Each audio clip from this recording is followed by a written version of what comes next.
Hi friends, good morning ಎಲ್ಲರಿಗೂ. ಹೇಗಿದ್ದೀರಾ ಎಲ್ಲರೂ? ಸೊ ಚೆನ್ನಾಗಿದ್ದೀನಿ ಅಂತ ಭಾವಿಸ್ತಾ ನಾನು ಸೂಪರ್ ಆಗಿದ್ದೀನಿ. ಬೆಳಿಗ್ಗೆ ಸುಮಾರು 9 o'clock ಆಗಿತ್ತು ಫ್ರೆಂಡ್ಸ್. ಸೊ ಇದು ನಮ್ಮ ಸಿಸ್ಟರ್ ಮನೆಯಲ್ಲಿ ಇದ್ದೆ ನಾನು, ಯಾಕಂದರೆ ನಮ್ಮ ಹಸ್ಬೆಂಡು ಇರಲಿಲ್ಲ ಆಗಿದ್ದರು. ಸೊ ಪೂಜೆ ಎಲ್ಲ ಮಾಡಿ ಹೊರಗಡೆ ಬಂದರೆ ಮಕ್ಕಳು ಸ್ವಲ್ಪ ಫ್ರೈಡ್ ರೈಸ್ ಇತ್ತು, ಅದೇ ತಿಂತಾಯಿದ್ರು. ಹಾಗೆ ನಾನು ಸಾರು ಮಾಡುವ ಅಂತ ಪಲ್ಯ ಎಲ್ಲ ತೊಗೊಂಡು ಬಂದಿದ್ದು ನಮ್ಮ ಸಿಸ್ಟರು. ಸೊ ಅದರದ್ದೇ ಸಾರು ಮಾಡ್ತಾಯಿದ್ದೆ. ಹಾಗೆ ಸಾರಲ್ಲಿ ಒಂದು ಟೊಮೆಟೊ, ಒಂದು ಈರುಳ್ಳಿ, ಹಾಗೆ ಸ್ವಲ್ಪ ಕೊತ್ತಂಬರಿ ಒಗ್ಗರಣೆ ಹಾಕ್ಕೊಳ್ಳಿಕ್ಕೆ ಕಟ್ ಮಾಡ್ಕೊಂಡಿದ್ದೆ. ಆಮೇಲೆ ಒಗ್ಗರಣೆ ಕೊಡಲಿಕ್ಕೆ ರೆಡಿ ಮಾಡ್ತಾಯಿದ್ದೆ. ಸೊ ಮಸಾಲೆ ಎಲ್ಲ ಫಸ್ಟೇ ಹುರಿದು ಅಂದರೆ ಮಿಕ್ಸಿಯಲ್ಲಿ ಹಾಕಿ ಗ್ರೈಂಡ್ ಮಾಡ್ಕೊಂಡಿದ್ದೆ. ಹಾಗೆಯೇ ಟೊಮೆಟೊ, ಈರುಳ್ಳಿ, ಸ್ವಲ್ಪ ಕೊತ್ತಂಬರಿ ಅದು ಒಗ್ಗರಣೆ ಹಾಕುವ ಅಂತ ಎಕ್ಸ್ಟ್ರಾ ಕಟ್ ಮಾಡಿ ಇಟ್ಟಿದ್ದೆ.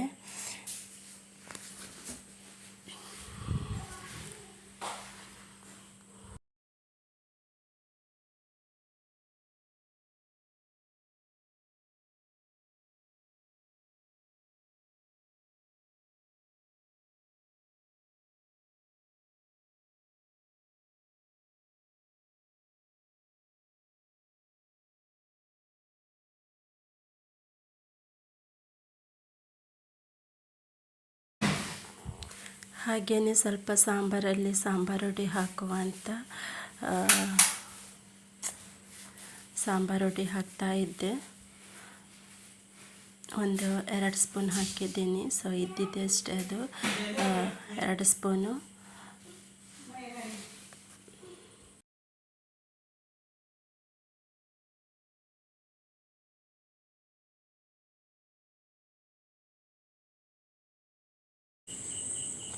ಸೊ ಹಾಗೆ ಫ್ರೆಂಡ್ಸ್, ಮಸಾಲೆಯಲ್ಲಿ ಹುರಿದಾಕಿದ ಮಸಾಲೆಯಲ್ಲಿ ಎಲ್ಲನೂ ಹಾಕಿದ್ದೆ ನಾನು. ಸೊ ಸ್ವಲ್ಪ ಫ್ಲೇವರಿಗಷ್ಟೇ ನಾನು ಸಾಂಬಾರು ಹುಡಿ ಹಾಕಿದ್ದೆ. ಹಾಗೆ ಸ್ವಲ್ಪ ಟೇಸ್ಟಿಗೆ ತಕ್ಕಂಗೆ ಉಪ್ಪು ಹಾಕಿ, ಹಾಗೆ ಲಾಸ್ಟಲ್ಲಿ ಒಗ್ಗರಣೆ ಕೊಡಿ. ಎಲ್ಲ ಟೇಸ್ಟಿಗೆ ಇಷ್ಟ ಖಾರ ಗೀರ ಎಲ್ಲ ನೋಡಿ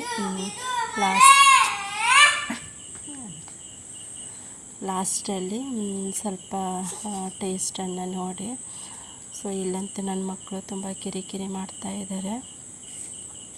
ಹಾಗೆಯೇ ನೋಡಿ ಫ್ರೆಂಡ್ಸ್, 1-2 ಸ್ಪೂನ್ ಎಣ್ಣೆ ಹಾಕಿ ಒಗ್ಗರಣೆ ಮಾಡಿರುವಂಥದ್ದು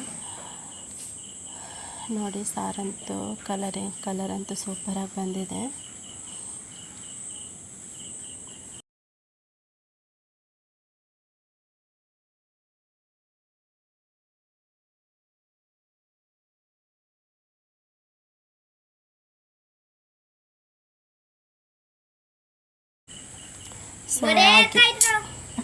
ಸೊ ಹಾಗೆ ಫ್ರೆಂಡ್ಸ್, ಒಗ್ಗರಣೆನೂ ರೆಡಿ ಆಯಿತು, ನೋಡ್ತಾ ಇರ್ಬೋದು ನೀವು. ಸೊ ಹಾಕುವ ಇವಾಗ.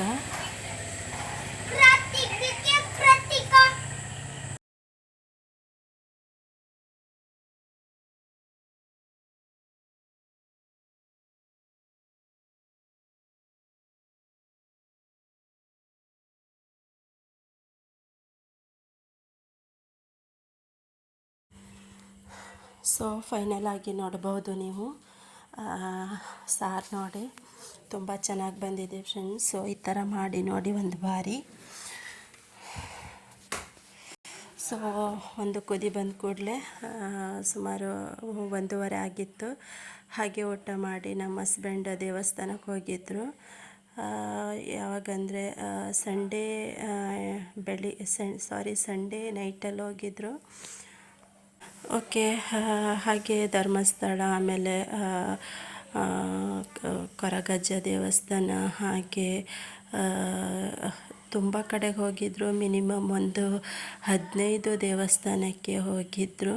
ಸೊ ನಾನು ಸ್ವಲ್ಪ ಕ್ಲಿಪ್ಪೆಲ್ಲ ತೆಗೀರಿ ಅಂತ ಹೇಳಿದ್ದೆ. ಸೊ ನೋಡ್ತಾ ಇರ್ಬೋದು ನೀವು ದೇವಸ್ಥಾನ. ಇದು ಕುಕ್ಕೆ ಸುಬ್ರಹ್ಮಣ್ಯ ದೇವಸ್ಥಾನ. ಸೊ ನಾನು ಹೇಳಿದ್ದೆ ಅವರಿಗೆ ತೆಗಿಲಿಕ್ಕೆ. ಸೊ ಸಂಡೇ ನೈಟಲ್ಲಿ ಹೋಗಿದ್ದರು ಅವರು. ಸೊ ಇದು ಸೋಮವಾರದ ಬ್ಲಾಗ್ ಆಗಿರುತ್ತೆ. ಸುಮಾರು 1:30 ಊಟ ಮಾಡುವಾಗ ಎಲ್ಲ ಬಿಟ್ಟಿದ್ರು ಅವರು. ಸೊ ಸುಬ್ರಹ್ಮಣ್ಯಕ್ಕೆ ಹಾಗೂ ಧರ್ಮಸ್ಥಳ, ಆಮೇಲೆ ಸುಮಾರು ಕಡೆ ಹೋಗಿದ್ದಂತೆ ಫ್ರೆಂಡ್ಸ್. ಸೊ ನನಗೇನು ಅಷ್ಟೇನು ಗೊತ್ತಿಲ್ಲ. ಹಾಗೆ ಕೊರಗಜ್ಜ ದೇವಸ್ಥಾನ, ಆಮೇಲೆ ಕಟೀಲು, ಆಮೇಲೆ ಅನ್ನಪೂರ್ಣೇಶ್ವರಿ, ಫುಲ್ ಸುಮಾರು. ಸೊ ಫ್ರೆಂಡ್ಸ್, ಸುಮಾರು ಕಡೆ ಹೋಗಿದ್ದು ನನಗೆ ಒಂಥರ ಬೇಜಾರಾಯಿತು. ನಾನು ಹೋಗಬೇಕಿತ್ತಪ್ಪ ಅನ್ನೋಷ್ಟು ಫೀಲ್ ಆಯಿತು. ಬಟ್ ಪರವಾಗಿಲ್ಲ, ಅವರಿಗೆ ಆಶೀರ್ವಾದ ಸಿಕ್ಕಿದ್ರೆ ನನಗೂ ಸಿಕ್ಕಿದಾಗೆ ಅಂತಲೇ ತಿಳ್ಕೊಂಡೆ. ಸೊ ನೋಡಿ ಫ್ರೆಂಡ್ಸ್, ಇವತ್ತಿನ ಬ್ಲಾಗಿಗೆ ಇದು ಆಗಿತ್ತು. ಸೊ ಸಪೋರ್ಟ್ ಮಾಡಿ. ಬಾಯ್.